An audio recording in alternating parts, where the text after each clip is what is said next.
gives our staff and our organization opportunity to see these tremendous players that are coming out in the draft firsthand. And it's always exciting when you can see some guys that you're going to have an opportunity to put on your football team. So that's very exciting. It's been about I'd say about a month and a half since I've become the head coach at Cleveland, and there's been a lot of progress that we've had there. Obviously, the completing of our staff. I think it's a very hardworking staff that understands exactly what it's going to take for us to compete in the AFC North, and also as we compete outside of our division. I was able to obviously hire some people that I knew very well that was with me before, and to hire some guys from across the National Football League that has a ton of experience. And I think when I hired them and we talked about what the expectation was, we really sat down and really spent some time. And I know on offense, we really want to be dynamic and innovative. On defense, what I said to Ray Horton is we want to be suffocating. And in order to do that, we know that there's some places that we need to improve on our football team. And the special teams, I told Chris Tabor, we want to be second to none, because I think he's one of the best special team coaches in football. And so we all understand our challenge as coaches is to get our football team to really buy into our process and how we want to do things as we continue to move forward. And we're really excited about this opportunity. Also, I think it was very important that our personnel group and our coaching staff have a chance to spend a lot of time together. And we were able to bridge that gap. And obviously, we'll really sit down and talk about the processes that we want to go through to be able to put Cleveland Brown players on our team as we move forward. And those guys have been outstanding. I think the dialogue between our coaches and our personnel department has just been outstanding. And then I think of Sashi and Paul DePodesta and Andrew Berry, and I knew that those guys were very bright and very strategic thinkers. But on top of that, when you look at the group, they're also about using every resource that we have at our disposal to make better decisions for our football team. And then I go to our scouting department.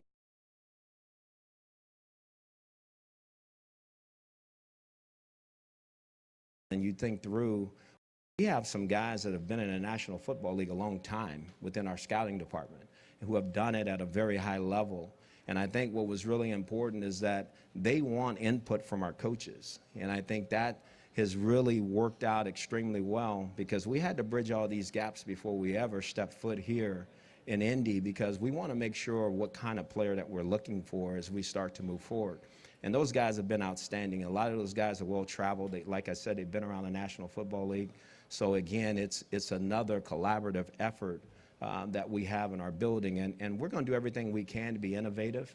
But we also understand, you know, as we think through it, there's some things that we're going to have to do the normal way. But if there's something that we can change and do differently than what we've done in the past, we're open to doing that. You know, the saying, well, that's just the way you do it to do it. We want to see if we can challenge that a little bit. And I think we have the opportunity to do that. When I look at us, you know, obviously the draft is going to be very important for our football team. I think to build a sustainable team, it's going to start in the draft room. You know, we're going to have to draft some really good football players in order to put on our team now to get us where we need to be. But we also understand in free agency, you know, we'll be very thoughtful, you know, about how we go about that process as well, because we'll try to supplement our team as much as we can that way. But we'll be very disciplined as we go through that, because I think our future is in drafting players to our football team. But again, as I said earlier, the challenge will be our staff doing a real good job of making sure that we get our football players better, that we create the right environment for them to be all they can be, and that we challenge them to be the best that they can be. And I'm very excited about that opportunity.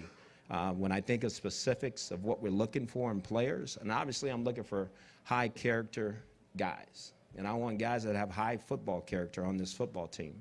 But that being said, we're also looking for some people that are tough, guys that have passion for the game of football, because we all know it's a very tough game. So we're also looking for those kind of people too as we go through the process. And I know everybody talks about our culture and what we need to do. And again, I think it's about team.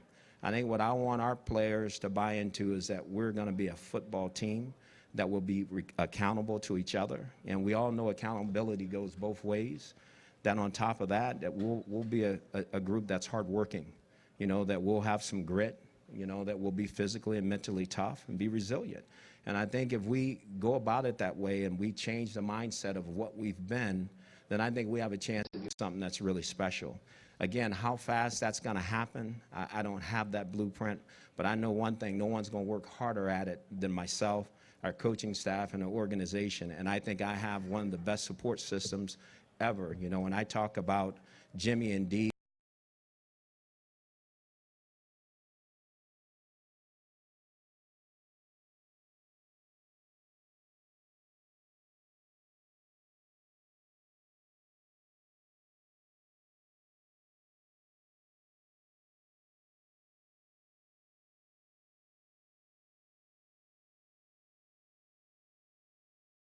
Somebody at number mm-hmm.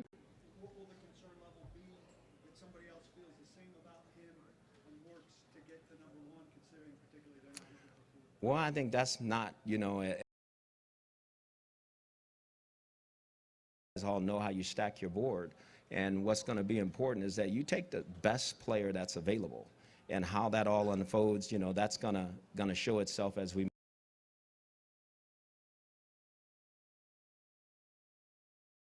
coming up pretty soon. That's what we're going to do. What's your evaluation of tight end Gary Barnidge, and how might his role change under your offensive scheme? My evaluation of him, he's a tremendous football player. The guy's a Pro Bowl player this year. He's on our football team, and I'm looking forward to working with him. I can't wait to see a lot of these guys on April 4th and get an opportunity to share my vision for our organization with him. But, again, he had a sensational season, and I don't see him going backwards at all. I see him even getting better and playing really well for us. We have 4 players whose contracts are up, Mm-hmm. who've been starters for several years on this team you take over. How do you feel about the fact that it looks like they're leaving free agency? Well, you know how these contracts are written. They have an opportunity to do that. You know, that's their right. And I understand that. But, you know, we love to have them all back.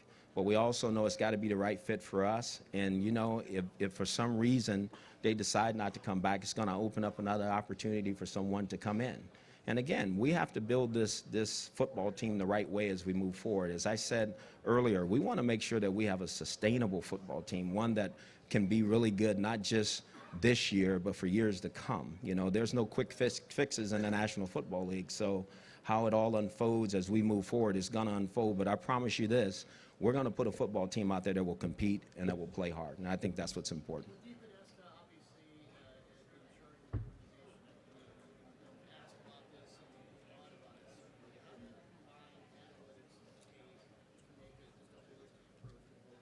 Right. I think the analytics part that I think everybody's so concerned about, to me, I'm not.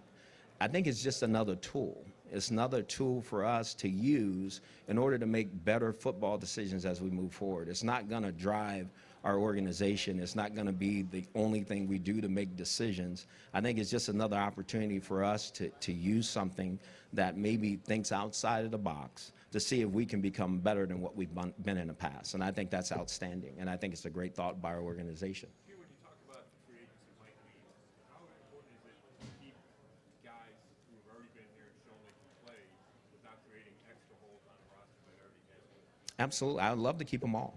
But again, they have to want to stay. You know, it goes both ways. You know, that's just the way it is in the National Football League. You know, the contracts are written that way. Well, I'd love to have them all back. Yes, I would. But at the same time, I know they have a right to do what's best for them and their families. And then, to me, if that happens, I don't want to sit here and say, okay, well, we're going to give the season away. What we have to do is go find players to fit in those particular positions so we have an opportunity to move forward. And we'll do that if it does go in that direction.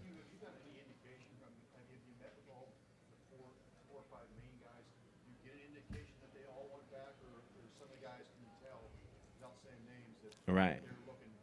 Well, I've had some great conversations with that group, and I feel very comfortable that they want to be a part of what we're trying to accomplish. You know, they are the cornerstones of this football team and who have helped build it to where it is today. Now, that being said, they're not excited about where it is today, but I think they're excited about where it can go from here on.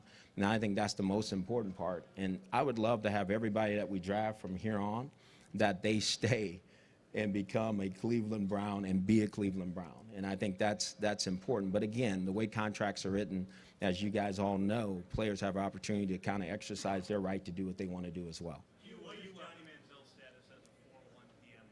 I'm sorry? What is Johnny Manziel's status at the 401? Well, let me say this about that. I mean, I knew that question was coming. But I think we all know and understand that we made a statement 2 weeks ago about Johnny Manziel, and I'm going to stand by that.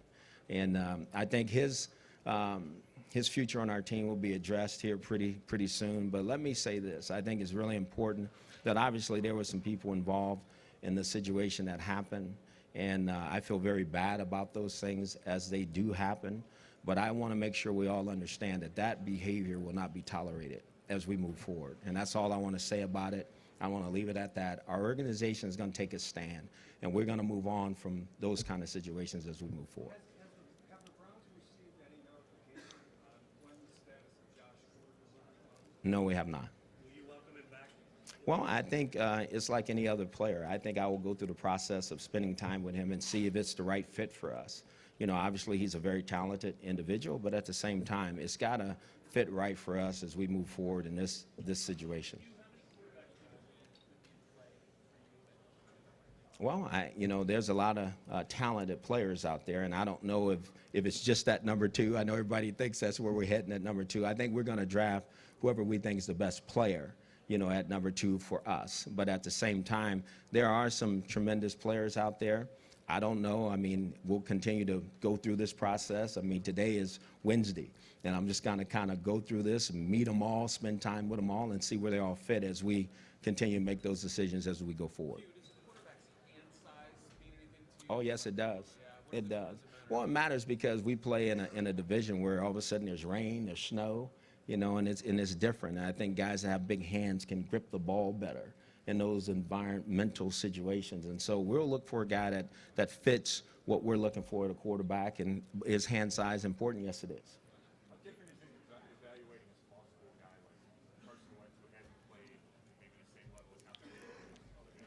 Well, I don't think, I've had an opportunity to help draft players that have come from small schools before. I don't think that will be the criteria that stops us one way or another. If a guy fits for us and what we're looking for, we'll draft him regardless of where he's from, at the position we think he's draftable. So, again, I don't want it to be about the school a player comes from or can he play, and does he fit the criteria of what we're looking for in a Cleveland Brown football player. All the things that go into making a good quarterback, where does mental toughness fit in, and how do you project a prospect's mental toughness at quarterback? I think it's hard, but you can see situations where a guy does display courage, standing on the field under duress, his poise under pressure, being able to handle the rush, be able to handle third downs. Those are some of the things that give you clues about that. Do you truly know? You never know until you get him and he's with you and you put him in those situations before they happen. Obviously college football is a little different than what it used to be from 10 years ago, and I think the players are different. But at the same time, there are some characteristics that you can see. But again, you never really know until you have that player with you.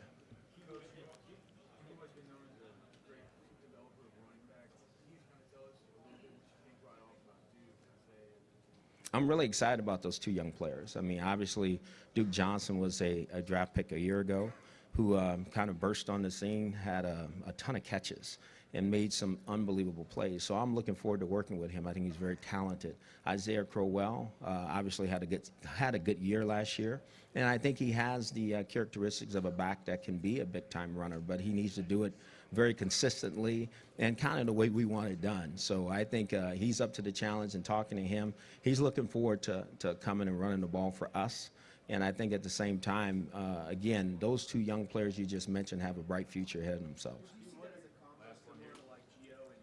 I'm sorry? You see that as a combo similar to Gio and Jeremy Hill? Well, I don't, again, I don't want to compare players to other players I have. I just like those 2 guys and what they bring to the table, and I think they have a chance to be really good football players for us.